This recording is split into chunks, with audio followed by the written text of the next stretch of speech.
Okay, well, to begin, welcome home. Glad you're here. Is everybody having a good day? Okay. I have a hunch the events tonight are even more fun than listening to two economists after lunch, possibly. It could be true. So anyway, welcome home. What Sean was saying, he gave us a sort of tall order. Jesse and I are excited to have this conversation with you because we are in the, not necessarily the cusp, but probably more in the middle of a moment where an entire international economic order has changed. Just to give you some dates that match the classes, if you were here from last year, 2025, you had Liberation Day. If you're class of 2021, COVID upended the international order. 2016, Brexit. If you go back, I didn't mean to skip 2006, but I couldn't really think of what would happen then. 2001, China shock. 1996, the global telco boom and the so-called death of distance. 1991, post-Berlin Wall. 1986, the Uruguay round, the sort of last gasp of the GATT.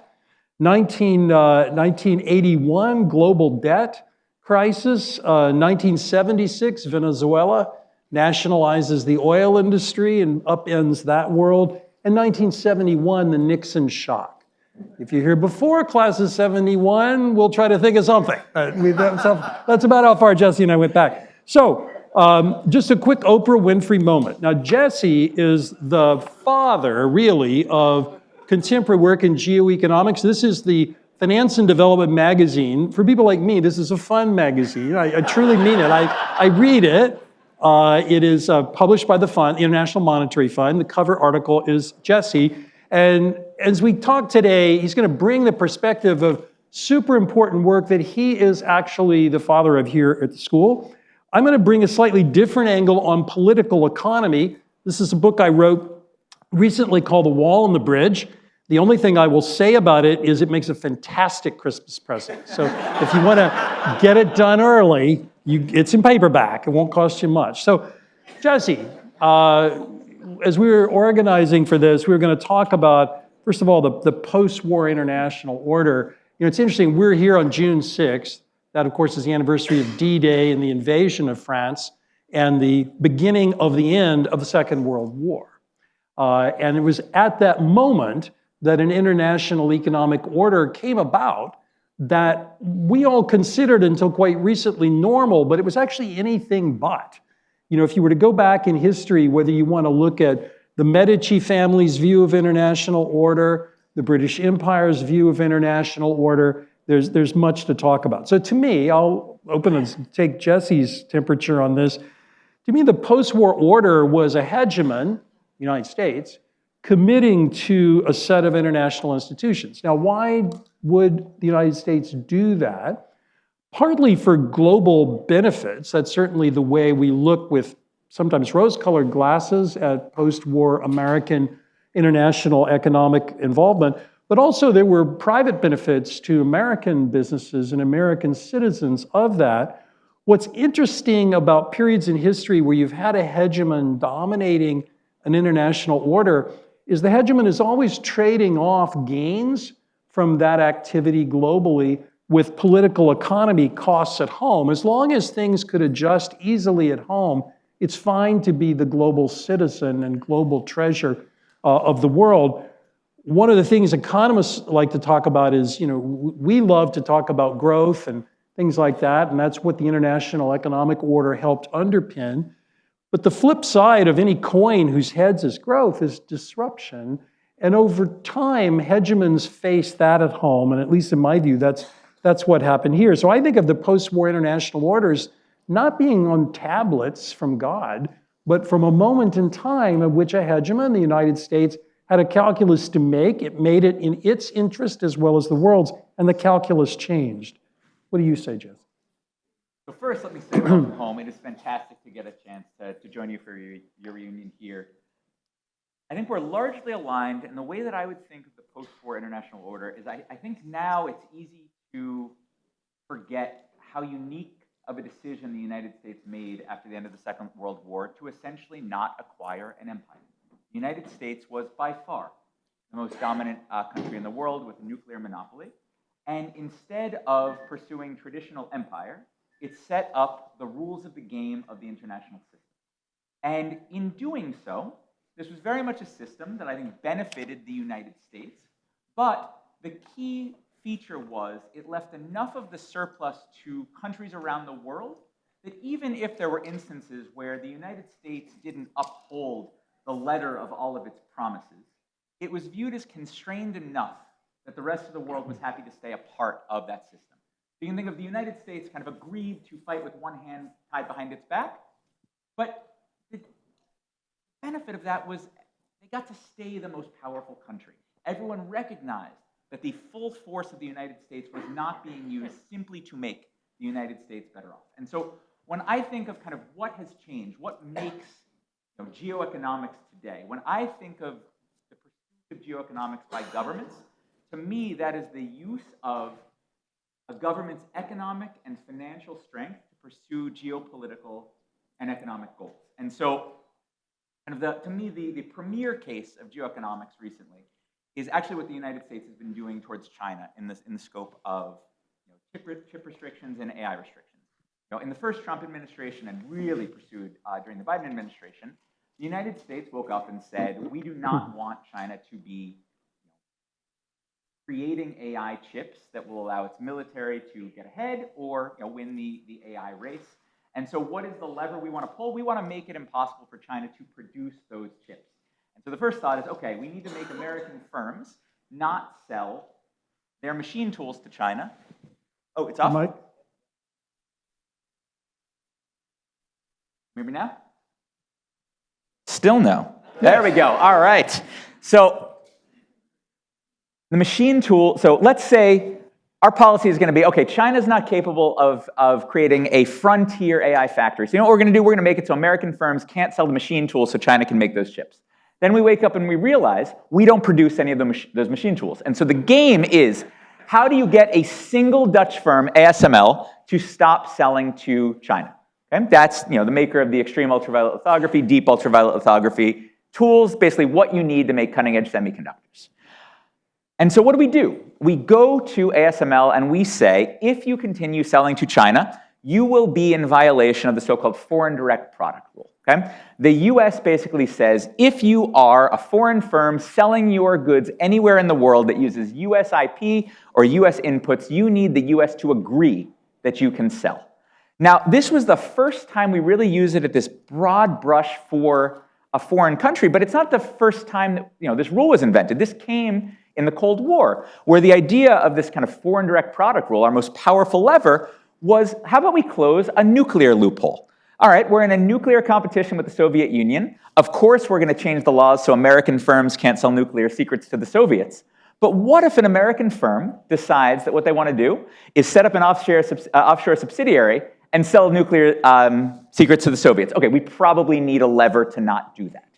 And so what was so radical about what the United States did under the first Trump administration, continued under the Biden administration, is the US unilaterally decided that it had extraterritorial power anywhere around the world. If you are using anything in the semiconductor supply chain, the US simply by executive order said, we have the ability to veto that. Okay? Now, there wasn't a huge backlash to this. Why? And I think this kind of goes back to the post-war order. Growing up in the United States, I'm curious if you all agree with this, there's kind of this sense of, yeah, the US gives itself this extraterritorial power, other countries go with it. That's the way the system is kind of working. It's not fair, but this has been long-standing.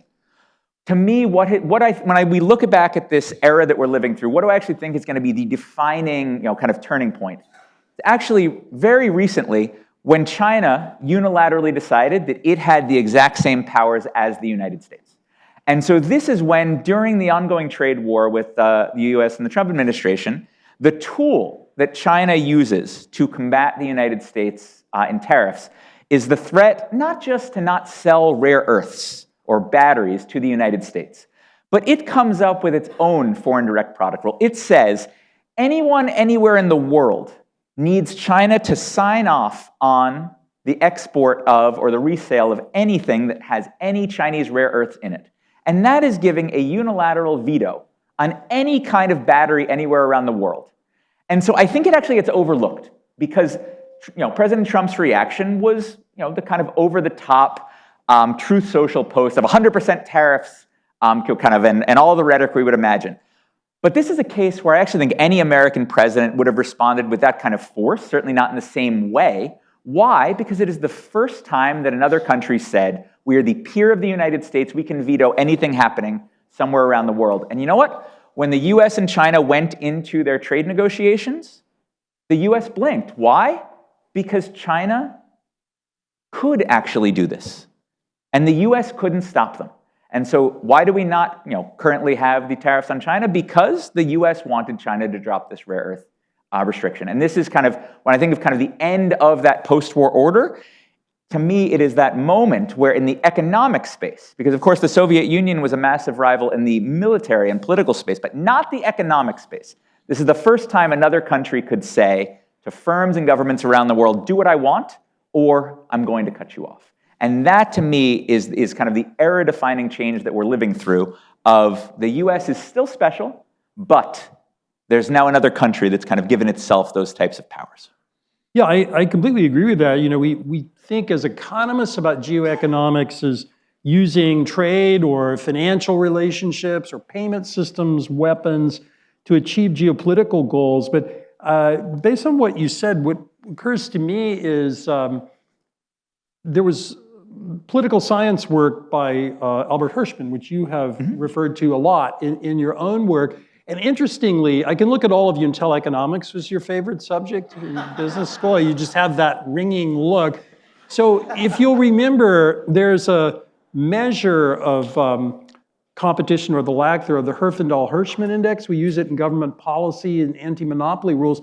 That index was actually not originally devised, if I'm not mistaken, for that purpose. It was actually used more to think about national security by Hirschman. And what Jesse was saying makes me think that for all of this to work, and the reason China emerges to do this is kind of a nonlinearity. There's the difference between having 50 and 60% of something is a lot different than between having 85 and 95 of something, and 95 and 99, all the more still. So the US has some things like payment systems, like the dollar as a reserve currency, like certain kinds of technology where it has that kind of nonlinear dominance, much like a monopolist in the private sector, but so too does China.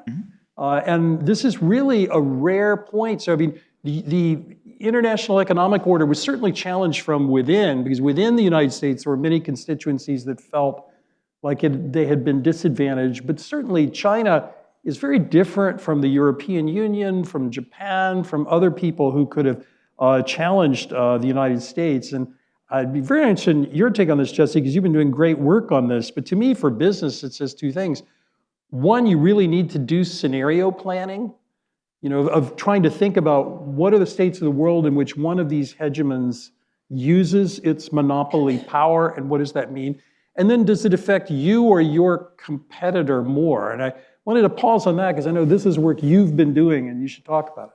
So to me, the way you can think about this, I'm going to start at the country level, then I can go to the firm level, of what really makes a choke point, that if you lose access to a particular good, it's going to have a massive effect on your business or your country. And so at least in my work, there really ends up being three forces that can lead the loss of access to a good as having kind of an outsized effect. And the way I want you to think of it is, imagine that your supplier cuts you off from something. The power that they have over you is to raise your cost of doing the things you need to do. So if you can't access NVIDIA chips, there are other ways to acquire that level of compute, but it's going to be very expensive to do so. You're going to have to kind of loop these things together. So in history, what makes a choke point? So kind of the most straightforward one, how can I, if you lose access to something, how can I raise your costs? Well, one, the good could just be something that is a big share of your costs. It's straightforward but important. Why is, the oil crisis of the 1970s so far so much more binding than the Strait of Hormuz being closed? Because oil was a much larger share of overall expenditure. You raise the price of oil in the 70s, the price of everything goes up more than if you raise the price of oil the same amount today. Okay, so that's kind of the direct effect. The second thing that can really make a choke point is just the question of how easy is it to substitute for the next best thing? So if you lose access to, if you're running a factory and you have invested in acquiring all of your machine tools from, let's say, Siemens or another provider, at a moment's notice, you can't simply switch to another provider of those machine tools and continue producing, okay? So that's hard to substitute away from. But I think the most important one, because it's almost the most policy relevant and the one that's actually in the most control of both governments and firms, is this question of, do you have another supplier?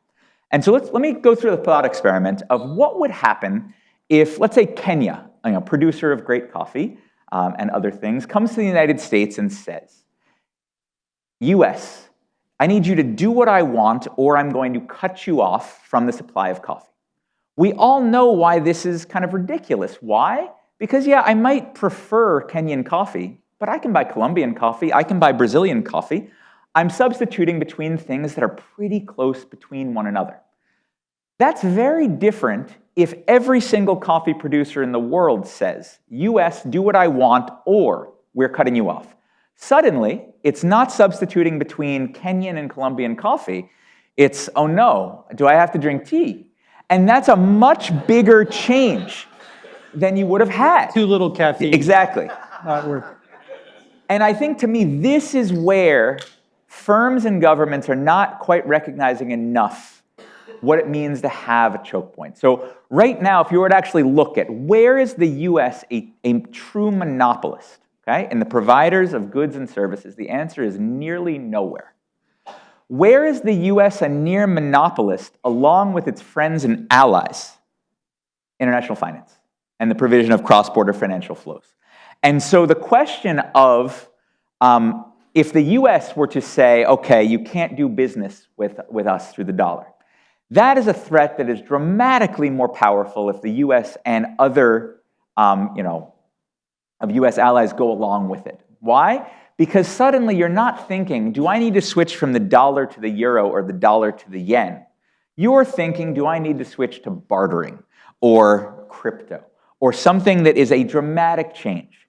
Now, China's in a bit of a different world because rare earths are actually, and potentially, there's been some really interesting work that I think is undercovered on the precursors in biotech, that China truly does have a monopoly on this. And so when you contemplate, if you don't have access to rare earths, you cannot produce, you cannot acquire these batteries.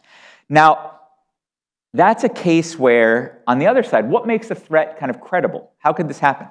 So we see this with the US, kind of the other choke point I didn't mention was semiconductors. So the US, it's kind of debatable how much of a choke point we control on semiconductors. Is it that NVIDIA chips are very hard to substitute with, say, TPUs or chips produced elsewhere?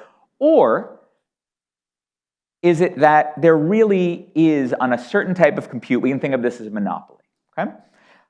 But what we do know is that if the United States tells NVIDIA, you can't sell to China, that's real money lost. There's a staggering market for very, very, very valuable GPUs where you actually have to give up money. So if the US wants to say, NVIDIA, don't sell to China, there's a massive loss. Why is China's threat so different? Because there's no money in rare earths. At current market prices, the value of rare earths is a rounding error. It's a few $1 billion a year for the global economy. China could cut the world off from rare earths and just hand its firms cash and everything's the same. What does that matter? There's no lobbying against these rare earth restrictions the way that you have Jensen Huang in the White House. Why? Because there's just not enough money on the table there. And so that comes back to this idea of credibility. Now, on the firm side, if you're running a business, how do I actually view this trade-off? I actually view it very similar to how countries here would say, what leaves me vulnerable? So if you're contemplating how your business is vulnerable to this new geo-economic world, I think it's the same things. If I lose access to a given good, first, just how much of my cost is it? You lose something that's bigger, worse, okay, that's kind of straightforward. Then physically, within that particular input that you are acquiring, how close of a substitute is there if you lose access to it? But then the third thing that I think is really overlooked, are there other suppliers that even exist? Yes, hypothetically, there might be, it might be possible to have moved from the dollar to the euro. But if there's, in a particular industry, there actually is no other supplier, all of a sudden that's a choke point for you, even if there could have been this other alternative. And I think that type of thinking of, it's not just kind of in a vacuum of, is that physical input, can I hypothetically replace it? It's that, is the entity cutting me off, or that if the US says you can't do business with China, is there any supplier outside of there that can possibly fill that void, or do you simply bear the higher costs of trying to do business? No, I completely agree with that, but I think there is an issue, particularly for the US government, of realizing that choke points don't have to always be choke points. So take the Strait of Hormuz. So on the one hand, that is definitely a choke point. There's 100 million barrels a day of world oil demand. Status quo ante, 20 million of it went through the Strait of Hormuz. That sounds an awful lot like a choke point. At the same time, many international oil companies are realizing, well, not today, but in not too short a time, we can have other pipelines, other arrangements, other movements, even on things like SWIFT for payments, or the dollar as a currency over some horizon, they're alternative. How do you think about that? So I think the question is on, the Strait of Hormuz in particular, is that actually if I were to step back of Iran, in my kind of example of the power you have over somebody is the threat not to sell them something, okay? Which really, what Iran's power is, it was the threat not to sell the world its own oil and to have the rest of the Gulf be unable to sell the world its oil, okay? Now, what is the pain that Iran normally would bear by closing the Strait of Hormuz? It is kind of the flip side of what's the damage of, if the U.S., in some sense, the normal cost to Iran of closing the Strait of Hormuz would be if the U.S. had normally gone to any country and said, hey, my threat is to not buy your goods. It is lowering the income of Iran. The cost to Iran is the inability to sell. Now, what was remarkable about what happened I'm leaving the particulars of the war aside. I'm talking just about kind of the geoeconomics around the strait. The incentive of Iran to open the strait is the foregone revenue. Right. But what did the U.S. do? The U.S. realized that its need to buy oil was so strong that it granted Iran the ability to sell its own oil. And so we ended up in the situation where the coercive power of Iran was maintained. With Iran could threaten not to sell, but it was the threat not to sell everybody else's oil, while actually having the ability to sell your own product at an even higher price. There is nothing better you could do as a business than somehow get your competitors to not sell. Is that the art of the deal? That is the art of the deal. They actually managed to get their competitors to drive the price up and then sell at the new price. And surprise, surprise, Iran is able to keep the Strait of Hormuz closed because it is not bearing the cost of closing it. And I'm curious here on for you on why. So the flip side of this, of why tariffs are, my view is tariffs are kind of for the U.S. are like the worst geoeconomic instrument, and the reason is, what's the kind of power of not buying something? Okay, threatening to not buy something, the only thing I can do to you, if you're selling me a product, I'm not buying it, is I'm driving down your income. How can I do that? You're able to sell fewer things, or you're able to sell the same number of things at a lower price. I'm lowering your income, okay? So the only power you have for a tariff is to say, I'm gonna drive that price of that good down everywhere else in the world. So what do you need to be? You need to be monopsonist. You need to be the only buyer. So where could the US really hurt a foreign country? And I mean this seriously. It's the goods where we are the sole buyer. So we could absolutely coerce anybody who makes light trucks. Nobody buys full-size SUVs but the United States. So we could drive those prices up tremendously. We could shut those factories down. But across the board, we're not big enough. And so what happens? We bear the higher costs, but the sellers actually don't see their income go down that much. So in terms of the credibility of a threat, you bear the cost, your adversaries don't. Surprise, surprise, we cave. I'm curious if you're on board with this view of tariffs. Yeah, the tariffs, I think, are really a reflection of domestic political economy concerns. I mean, the tariffs make no sense as a matter of economics for all the reasons that you suggested, and certainly not tariffs against our logical allies, trading partners, who we need for the geoeconomic concerns as well. I think there are two forces at work here. We as economists think that openness, the globalization, ever since Adam Smith, this is a great thing. The politics of the moment don't seem to think that. I think the two reasons are, one, the domestic distributional concerns. Globalization was perceived as making all of us sort of on average better off, and everybody in this room a lot better off. And yet there are large segments of society that weren't. And so along comes an administration, and by the way, not just the Trump administration, the Biden administration as well, that says, how about tariffs? We can use this. It's hurting us, but it scratches that itch. The other force is the geoeconomic, and I'm afraid that the actual practice of geoeconomics isn't as sophisticated as what you're talking about. And we're seeing two forces, whether it's scratching the itch of domestic political economy concerns or using words geoeconomics, but we're not really doing it, that are causing a lot of trouble. For the political economy, it strikes me we have familiar answers. They actually come from Adam Smith, not from The Wealth of Nations, but from the theory of moral sentiments on how to get everybody back in the boat and give people more of an ability to compete. But I do think for the geoeconomics, we've really got to think hard about what do we mean by this in Washington, because we're pulling some levers that seem to make sense, but others, per the Iran example, is a very good one, that at least I can't figure out. The president might be playing 3D chess and I can't figure it out, or I'll just pause. But anyway. So, I think that there are some tariffs that I would put squarely in the geoeconomics camp. Okay, but the fact that they were instituted means that they were a terrible idea. And here's what I mean by this. Tariffs for geoeconomics are basically making a take it or leave it offer. Do what I would like, or you face these tariffs. Okay? And the threat has to be large enough that the person you are threatening says, okay, I would rather make this policy concession than face these tariffs.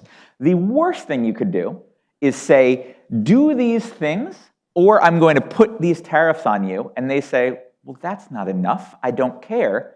And then you're stuck putting the tariffs on. That's what the US did on Brazil with Bolsonaro. That the US said, 50% tariff unless you drop the charges against Bolsonaro in Brazil. And Brazil said, we're not going to completely subjugate our democracy for this threat. We'll live with the tariffs. And so what happens? You end up making the threat, you don't get the policy change, and it moves. The same thing happened with the threats on India for not buying Russian oil. Now, I'm going to ignore the morality of this ask on the country of Colombia. I'd say the one instance where I'd say tariffs as geoeconomics got what the Trump administration would say they wanted was early on when the country of Colombia said they would not accept migrant deportation flights. And the US said, accept the flights or huge tariffs and financial sanctions. And so the flights were accepted. And so the US didn't have to bear the cost of these. Now, of course, I do think the US bore a lot of costs, because if everybody knows that for a small policy issue, a relatively small one, the US is willing to threaten financial Armageddon, then the only rational thing to do as a country is to move away from the US. But on this idea of tariffs for geoeconomics, the crucial idea for me actually is that the tariffs you're putting on cannot be the geoeconomically optimal one, and also the one that is optimal for revenue, and also the one that is optimal to restore an industry. And let me explain why. So you often hear the argument that tariffs won't bring manufacturing back to the US. I disagree. The US is big enough that if we set the price of any product high enough, it will be produced here. There will be huge distortions. I don't think we should do it, but if tariffs were so high that the price of a washing machine was $10,000, yeah, Americans would produce washing machines. You can do that. Now, if you think about this, that you're setting the tariffs on washing machines so high that they're actually only produced in the United States. How much revenue are you raising from the washing machine tariffs? None, because you've made the tariff so high that you've actually stopped buying from abroad and shifted the activity to the US. So the ones that are actually going to change economic activity are the ones where after you institute them, you're not raising revenue. By contrast, the ones that you're going to be raising the most revenue on are the ones where you actually see consumers changing their behavior the least. So how do you raise the most revenue? You pick the goods where, regardless of the tariff, people are going to keep buying the stuff. And so that's where you keep actually raising money. But if people are still buying foreign products, and so you're raising all of this revenue, well, then you're not bringing manufacturing back. And if you're raising all of this revenue and not bringing manufacturing back on tariffs that are actually instituted, well, these tariffs are actually in force. They are not kind of a threat to change behavior. And so they are not geoeconomics. And so I do not think tariffs are a powerful geoeconomic tool. I could see being wrong about that. But what I'm very certain of is that the tariff you would institute for geoeconomics is incredibly different than the tariff you would institute for revenue, as an incredibly different than the tariff you would institute for a manufacturing revival. And this idea that, and so when we say, what are we actually doing here? I don't know, because you hear the same instrument, the same instrument is being described as doing all three. But let's talk about another instrument, because you talked about it before. So several administrations in a row have also thought about industrial policy. Yes. Now, economists typically roll our eyes a little bit about industrial policy. Well, there's an obvious thing and the less obvious, but probably more important one. The obvious one is people are skeptical of winner picking by government. I think probably the more important is, will you ever let go of a loser? Yeah. Hayek himself, thought of that many decades ago. So industrial policy has always had skepticism among economists. Now, it's back. Now, the official reason for it largely is geo-economic. Now, partly it's political economy. Again, we want to advantage sectors that, for political reasons, are important in the United States. But part of it is geo-economic too. So I can imagine important geo-economic industrial policy tools. You mentioned the ASML link, for example. But in general, how are we doing there? So I'm sympathetic to the idea of industrial policy for geoeconomics, and the reason is these kind of supply chain vulnerabilities and the threat of loss of access to a given good is something that is an area where the value to an individual firm from changing their behavior is going to be very, very, very different than the value to a government as a whole from doing this. And so that's kind of the classic reason why you would have government intervention. And so actually, let me start on potential industrial policy or policy changes around the world. If I were running a small open economy after I saw what the US did to Colombia with the threat of tariffs and the threat of access of loss to the dollar. Why was the threat of loss of access to the dollar so powerful? It was because every Colombian firm raises their foreign currency debt only in dollars. They invoice in dollars, you lose the dollar, you're in a lot of trouble. Now, the decision of an individual firm, how much do I want to borrow in dollars? Okay. Maybe it's only 10 basis points, a 10 basis point difference if I finance in dollars or I finance in euros. If I'm an individual firm, I have to account for the odds that the US eventually cuts my country off. But what I don't have to care about is how, if I borrow in dollars, that may make it dramatically more painful for the entire country if every single firm borrows. And so that's a case, I think that's why you actually see individual firms are not going to move. It's the power of governments to switch you. And so I do think this is a case where we can identify instances where there's no way in which individual firms would ever have it in their incentive to change their supply chains in the United States away from China without a government push. Rare earths is that example of China is so far undercutting the rest of the world that if you're running a firm, you may want to have a little bit of diversification. But it is not the problem of an individual firm to say, I'm going to throw away a bunch of shareholder value for the benefit of the entire country being insulated. And so that's a case where you can see this argument for industrial policy coming about incredibly well. Where I'm worried is that I want to name strategic industries that actually matter for national security. There's a famous, I believe it's from Khrushchev, who said buttons are actually a strategic industry in the USSR because if soldiers don't have buttons to button their pants, they won't be able to hold the gun to fire it. Okay?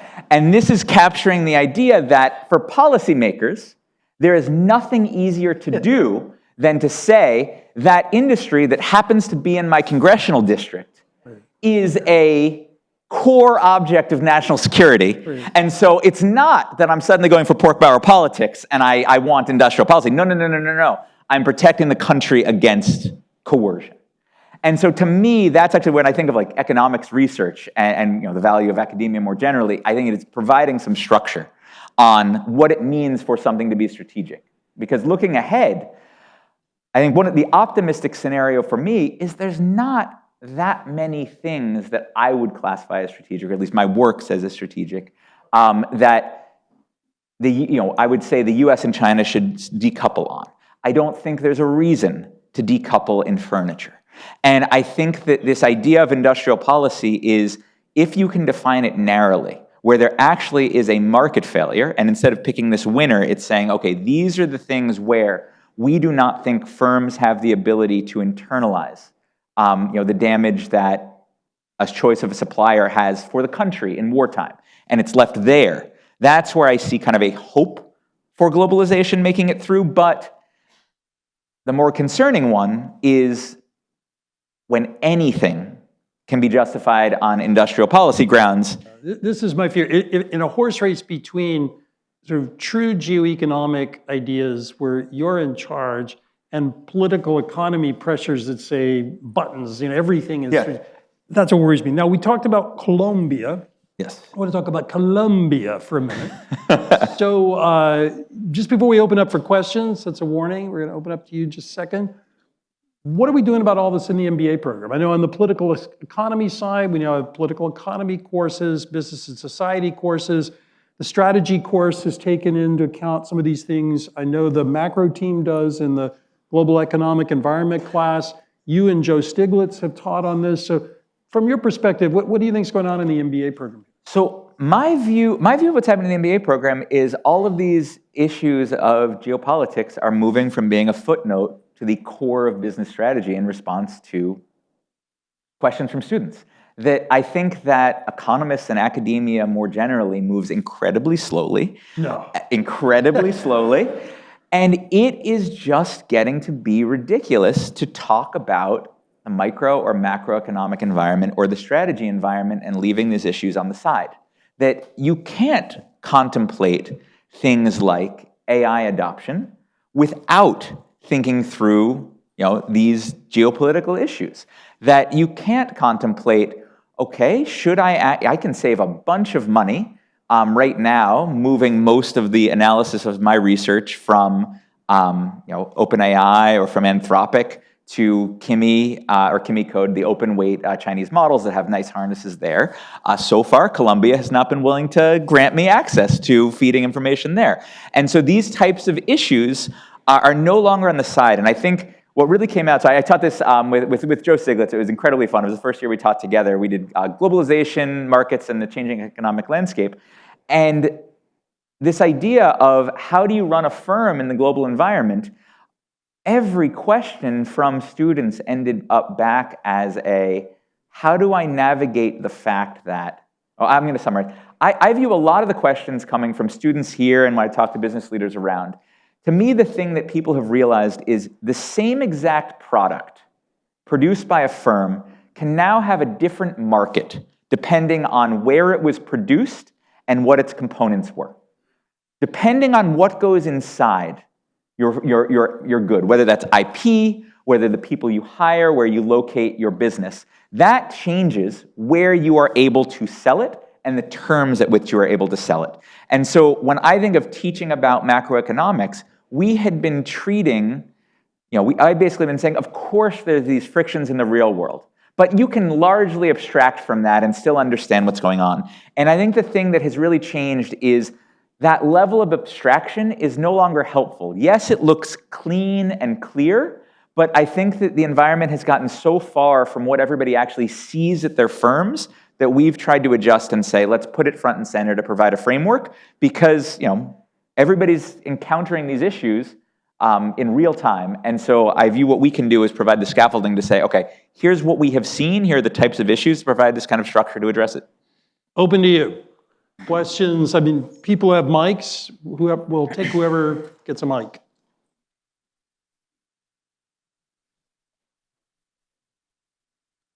Thank you, David Togut, class of 91. My question is on a choke point, an economic choke point, a little different from what you discussed.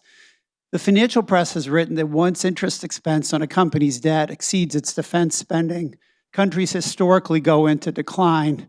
I believe that happened last year for the first time since the World War II years in the United States.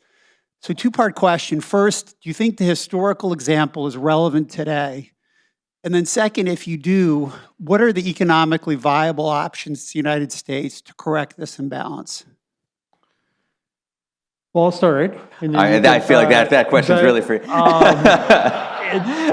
The U.S. has been on an unsustainable fiscal path for a long time, so I'd have to have a lot of humility to say, we need to fix it because we needed to fix it 30 years ago. Congressmen or senators have reminded me that you said that 30 years ago, and it's not broken.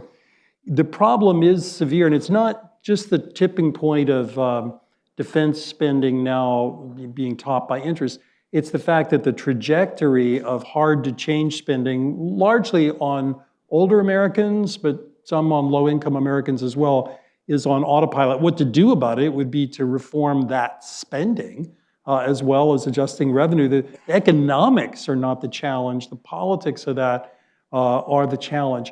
For the U.S., being the reserve currency in a world where it's really hard to see what the alternatives are in the intermediate term really does give some breathing room. Keynes once described currencies as being like a beauty contest, that the winner doesn't have to be pretty, it just has to be prettier. And so the dollar is prettier. And so I don't think we're going to see a snap change. The issue, though, is the word credit for debt has the Latin root word credo, which simply means I believe. That's all it is. And in the financial crisis, people believed until they didn't believe in maturity transformation. And that's my worry here, but that's always been my worry. So the measure I look at, this is from research I've been doing over the last decade or so, is the question of I think there's two things that the US has that were special in the financial space. The dollar and then treasuries as the global safe asset. And I think we are living through this incredibly odd world right now where the dollar is special and the dollar remains the global reserve currency, and within the space of dollar assets, treasuries are losing their specialness because people are worried about the US government. Now, why do I see this? Canada just issued, I can't remember, it was a 5 or a 10-year bond in dollars, paid 2 basis points more than US treasuries. Okay? AAA companies are going to pay basically the same amount as the US Treasury. The calculation we do is, imagine you took a German Bund or another country's safe asset, you swapped it into dollars and you created a synthetic dollar asset that had the exact same cash flows as the US Treasury, but hey, it wasn't issued by the US Treasury. What's the difference? Used to be 40 or 50 basis points of specialness, and it's gone. And so to me, the question is, how can you live through a world where, it's exactly Glenn's point of what is sustaining us, is that, in the Eurozone crisis, people raise the way I view the global reserve currency. In that worst state of the world, when everything goes wrong, are you sure, are you positive that you can turn your currency into the things you need? From 2008 to 2012, yes, the euro survived, but you could see what would need to happen for that answer to be no. Okay? You could know there.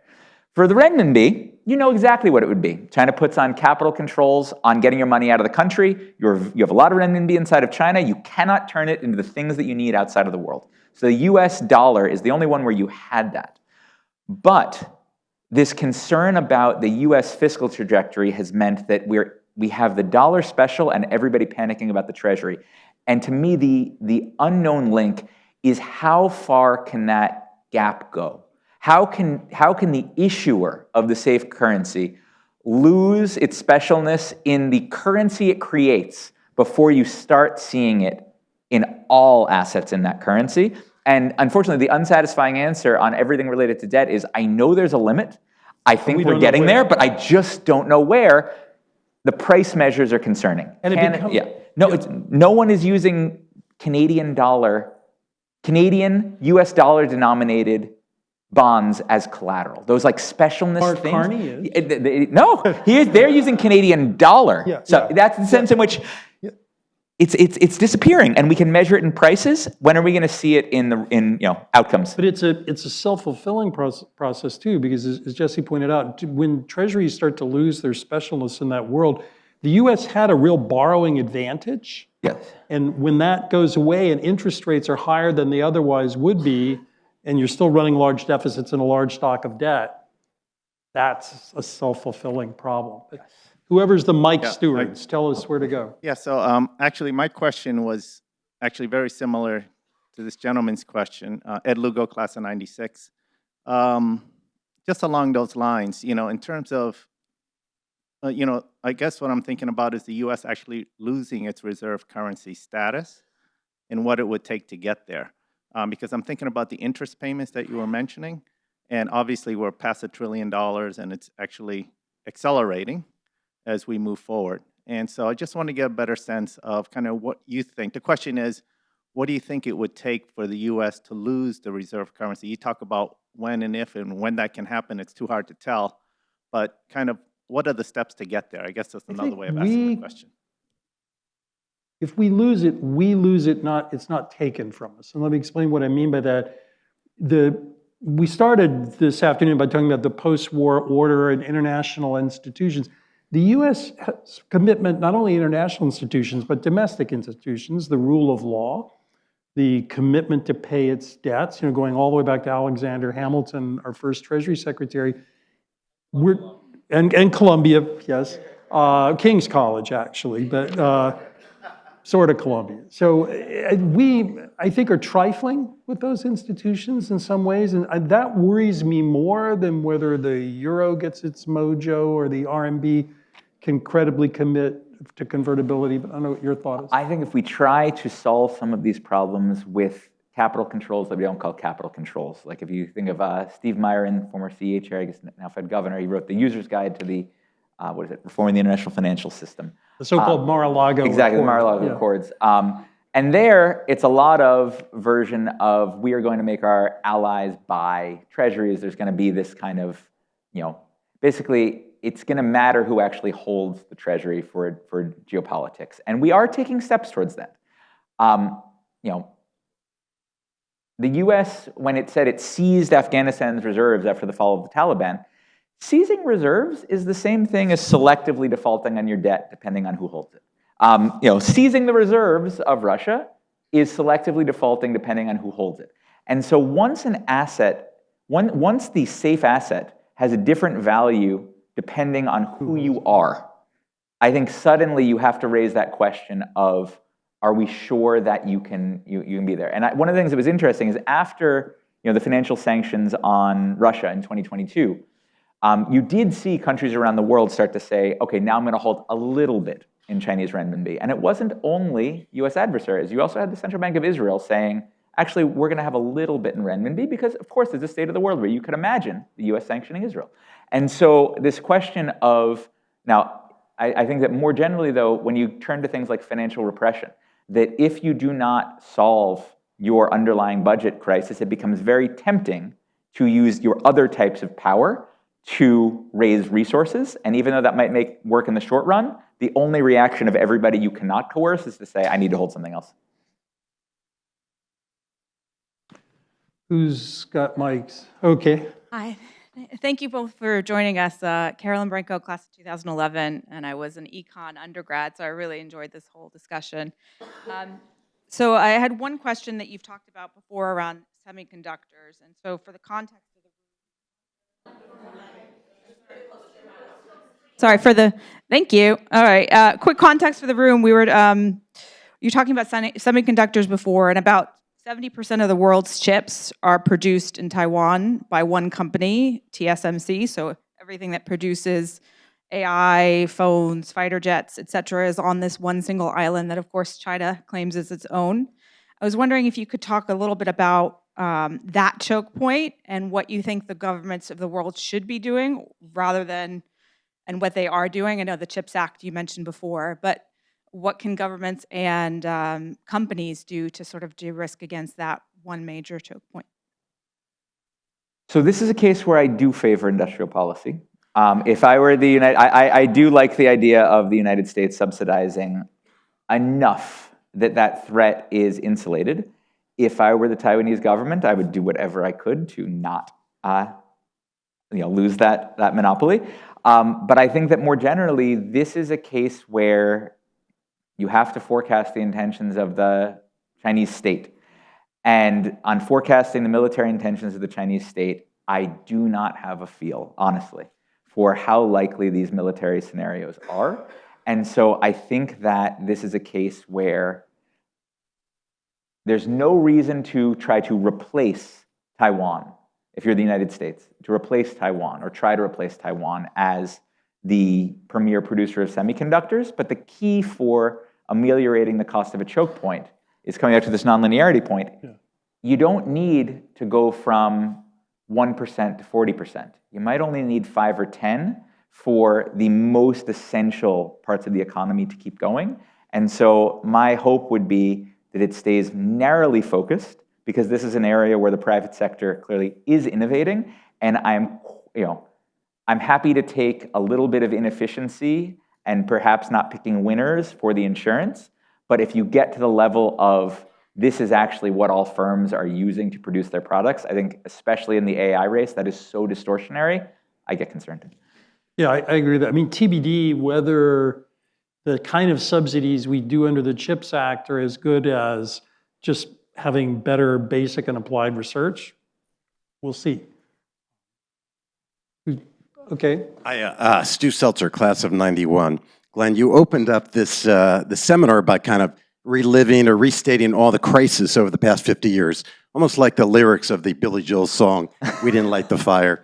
Yeah. So the question is, and this past year, the book 1929 was the best-selling business book out there by Aaron Sorkin. Just curious, for either of you, really for Jesse, what do you think the next crisis is? I don't know why that's really for me. I feel like you can... I'll let you go first. The next crisis, I mean, we're in the middle of a pretty big one right now. So the forecasting the next one is a bit of a challenge. My general view here is that we're missing the way in which the world would have been fragmenting because of some underlying structural changes, because the second Trump administration is such a remarkable aberration. And what do I mean by that? The second Trump administration is often framed as putting the world into blocks, and that's driving this kind of geopolitical fragmentation. But my view is that in a kind of more normal administration, we might have seen more defined blocks than otherwise. And so what do I mean by that? If you look at,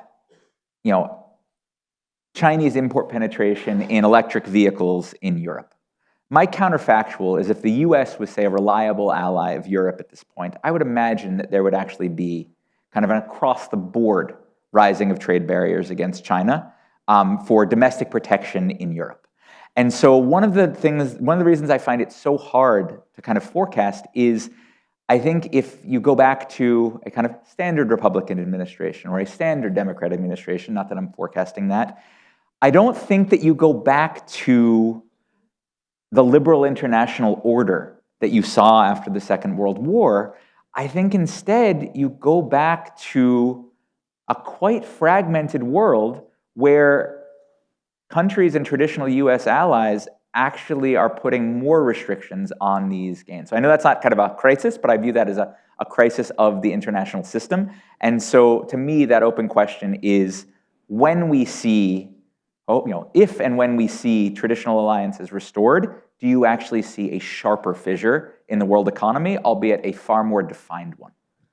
I think the crisis we're to happen is probably from a series of policy mistakes in the world Jesse describes, we talked a little bit earlier about fiscal policy being out of whack, and mechanically we're seeing real interest rates and risk premia in Treasury debt rising.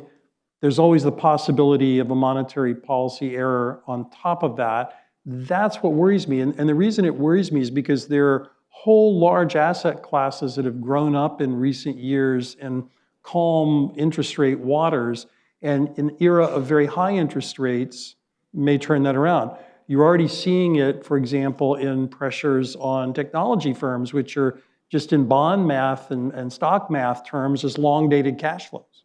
And if I have long-dated cash flows and suddenly higher real interest rates, well, valuation's very different. Now there's a lot of debt on those companies. So that's the kind of thing that I worry about, but we worry all the time. That doesn't make us right. We sound confident, but we're not necessarily right. I don't know, do we have time? I don't think we sound that confident on that one. Okay, okay, who's got a mic? I have one. There, okay. So, just listening to you, I'm Herman from 2001, class of 2001. So, listening to your story about rare earth, you know the story about rare earth, the US used to be the dominant producer of rare earths.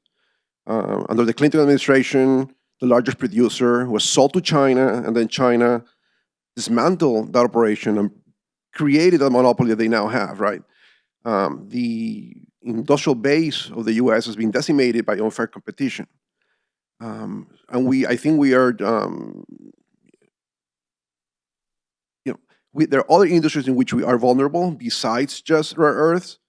So the question to you is, and chips is one of them, the question is, if you don't like, well, the question is, do you think the US should defend its industries and things that as a power we need to produce and not be dependent on other people? And if you do decide that we need to defend those industries, if you do not like tariffs, then what is the better way to do this? Because I think sitting down and letting other countries do what they did to rare earth is not a productive exercise for the country.